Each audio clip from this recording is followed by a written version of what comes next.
And he was sitting there with his head down on the bar by himself, Uh-huh. not on the bar, but just down.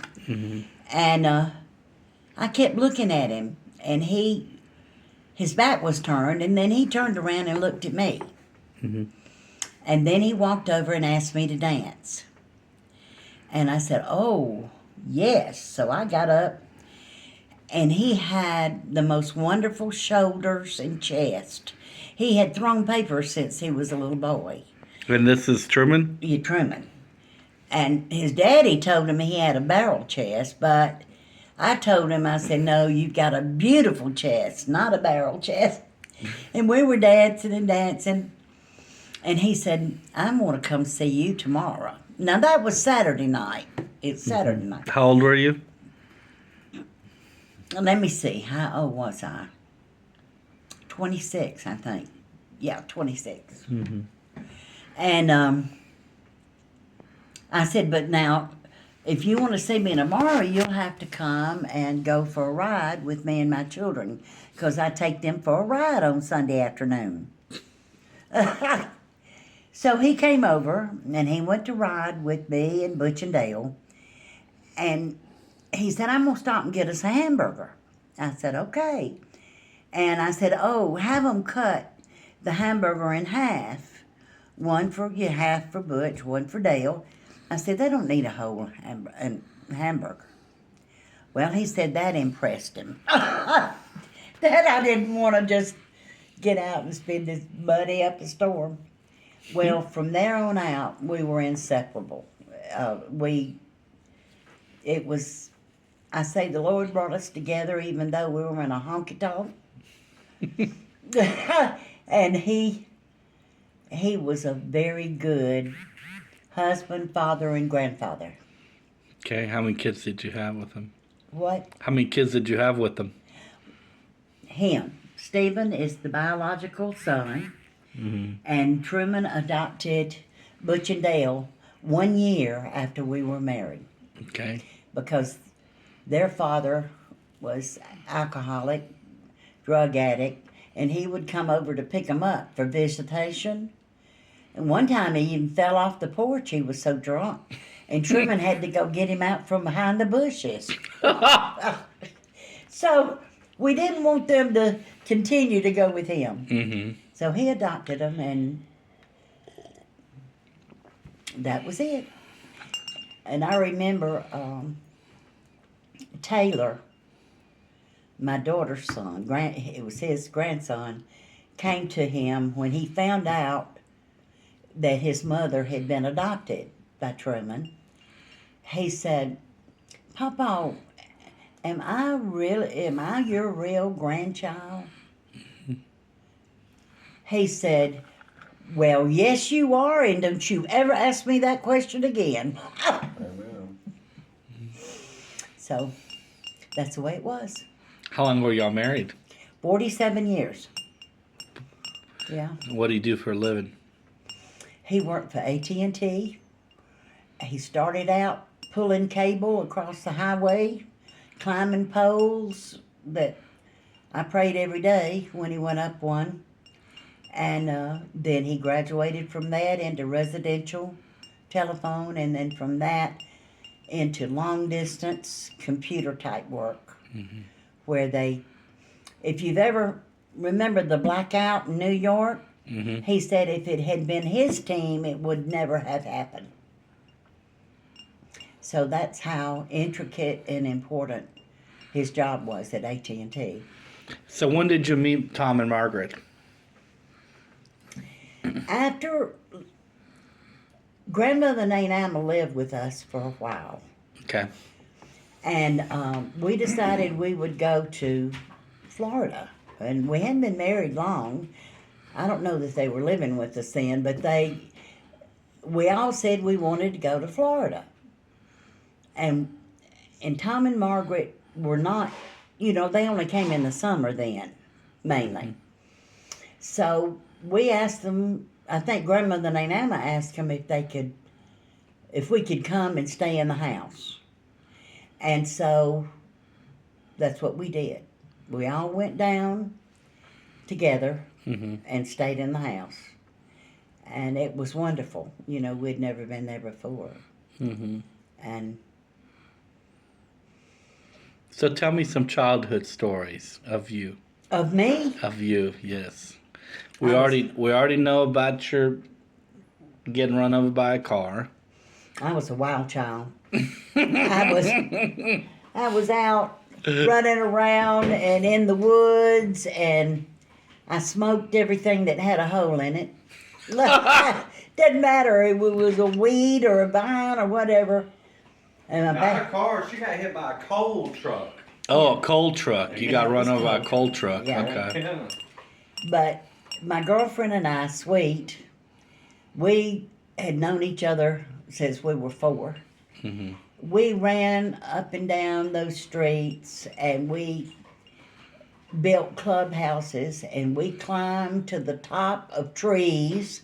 I mean, tall trees, and would sway back and forth. There, we did everything. We swam in mud holes. One time, we were swimming in a mud hole, and we found a dead puppy in there with us. So that we had to go home and scrub with Octagon soap. But anyway, it was a wonderful childhood. I didn't. And who was your mom and dad? Mildred and Dewey Williams, Okay. and they bought the house that I was raised in about 1942. Little cracker box with 2 bedrooms, 1 bath, dining room, kitchen, living room, and later on added another bedroom and a shower. How many siblings did you have? I had 1 sister, and that's all. And my daddy never really wanted any children. We were accidents. But he loved us after we came. But he was, my father was like a bachelor, OCD bachelor. He had his own room, and everything was in its place. And he could tell if one of us walked in his room. I don't know if he had a string across it or a spider. No, because y'all didn't just walk in there. Y'all went messing with something. Well, we'd get his flashlight, but Well, he knew it. but that was you didn't go in his room, and he had a loaded shotgun at the head of his bed. Wow. And he had a watchmaker's He had a little workbench. mean streak in him. Yeah, he was mean, but I loved him. How did your parents meet each other? Do you know that story? Well, I had a wonderful mother, and she, years ago, you did not divorce, but my mother had to divorce. Okay. She lost her baby, and her husband turned his back on her. And she was living in Jefferson, Alabama, and Granddaddy had to go get her and bring her back. Well, Mother had worked at Pizette's, which was a big department store in Birmingham, but she decided she would go to work as a companion for a very wealthy lady that had built Moore Hanley Hardware, which was a big hardware store in Birmingham. And Mother was her companion and traveled with her and did everything for her, just side by side.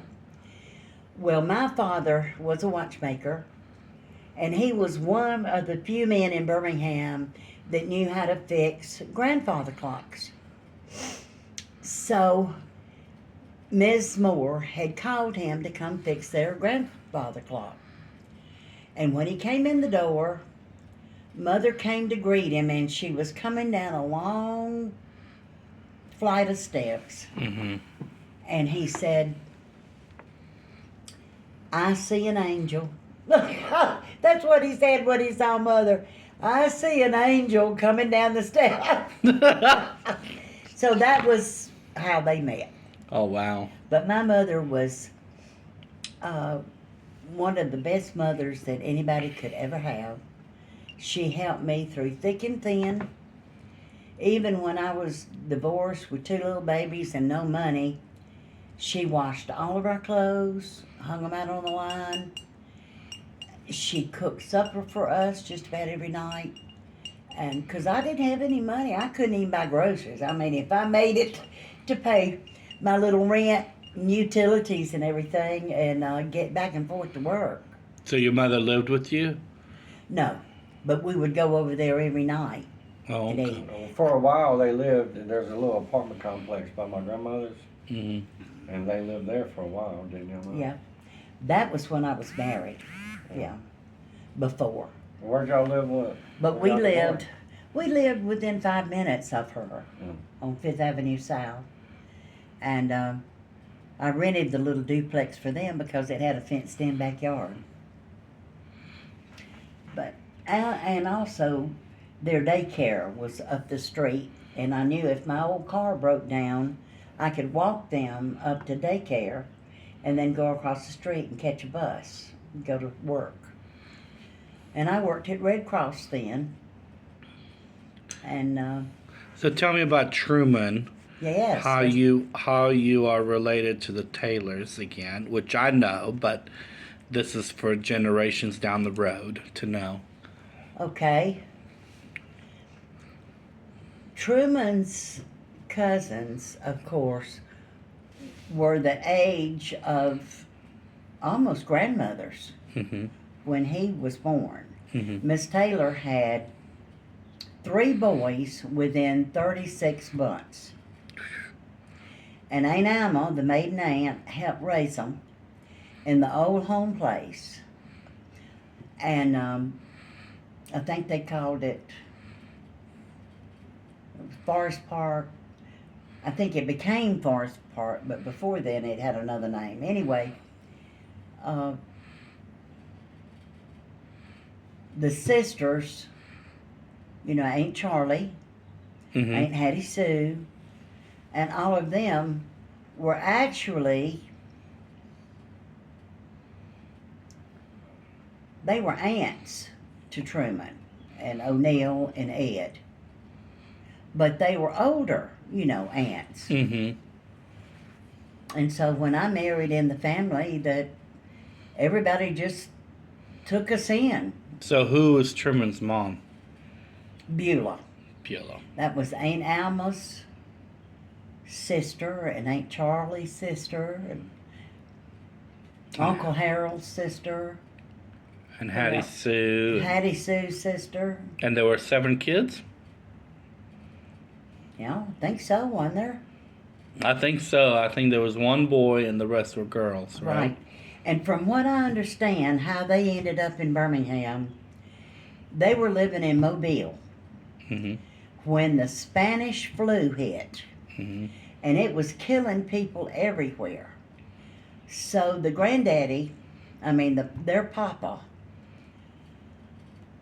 moved them from Mobile to Birmingham, Mm-hmm. and they bought a 1-room cabin. Wow. For all those people now, you can imagine. Oh, God. And he was a storekeeper. That was his. That was the baker store, right? Yes, this is the And- Baker family. Okay. And everybody pitched in, you know, and did whatever. I'm sure living in a one great big room like that must have been something. I'm sure they had to divide it off and everything, but you know, that 1-room cabin became a 2-story house. With, 2-story house. They kept adding on to it and adding on to it. And, excuse me, a lot of the children of the aunts, Mm-hmm. like Anita's mother and father, would move upstairs in this house and live there till they could get on their feet and could get their own place. Gotcha. Charlotte and Brenda's North Birmingham. mother and daddy, yeah, they stayed there too. They moved there. It was just a known fact that the young people moved in up there until they could get money saved to get them a place to live. But yeah, that house eventually burned. But Aunt Emma had bought a house from Uncle Carlton that was on the corner from this house, not even a block away, a half a block. Mm-hmm. And so they moved from the house that burned to the 2-story house on the corner. Okay. And that's where they finished living. That's where they were living when Truman went to the Navy at 18 years old. Okay. Well, they finished, their last house was in Eastlake. What, honey? Grandmother and Aunt Emma's last house was in Eastlake. Yeah, and then when they got to where they felt like they needed to be closer to the family, they moved to Eastlake Okay. and bought an old house it was wonderful. It was one of those with the wide foyer in the center of the house, and it was so well suited for them. Big front porch, sunroom, it was, of course, they always slept in the same bedroom, Mm-hmm. Aunt Alma and Beulah, and they wanted their beds close enough that they could touch each other. Okay. So that's just the way it was. So Aunt Alma is Big Alma, right? Aunt Or is this Baby Alma?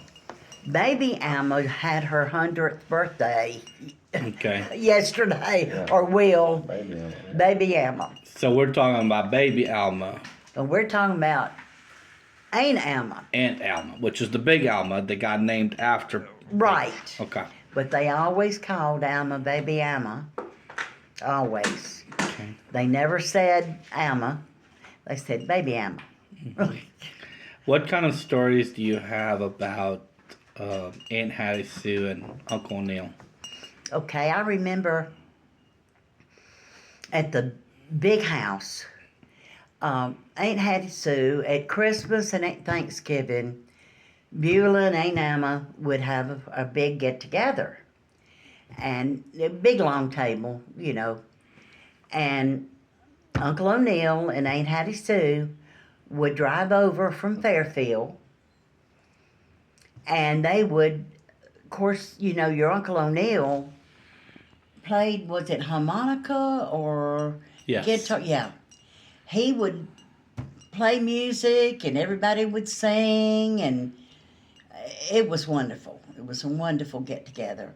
Then, as time went on, even though he was still driving from Fairfield to Eastlake, which is a good way, he would get lost.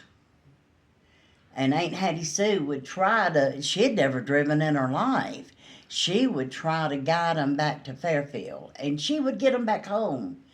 But it got to where, they couldn't come anymore. Yeah. Oh, and I know another story. Okay. They had a garage underneath their house in Fairfield. It was a wonderful house. Did you ever see pictures of it? Mhm. Brick, nice, lovely house. And that community over in Fairfield was laid out before even the first house was built, because the people that lived there worked at U.S. Steel, most of them. Well, they had a garage under their house, and toward the last, Uncle O'Neill got it, he got it stuck in the garage. He got it sideways where he couldn't get the car out. Yeah. So that ended his driving. Mhm. That ended his driving. But they invited us over there a couple of times, and the house was lovely. And of course, they always made you feel very welcome. Very welcome. Nice. Mhm. Nice. Well, thank you for the history. Appreciate it. But And they would have loved to have known you, darling.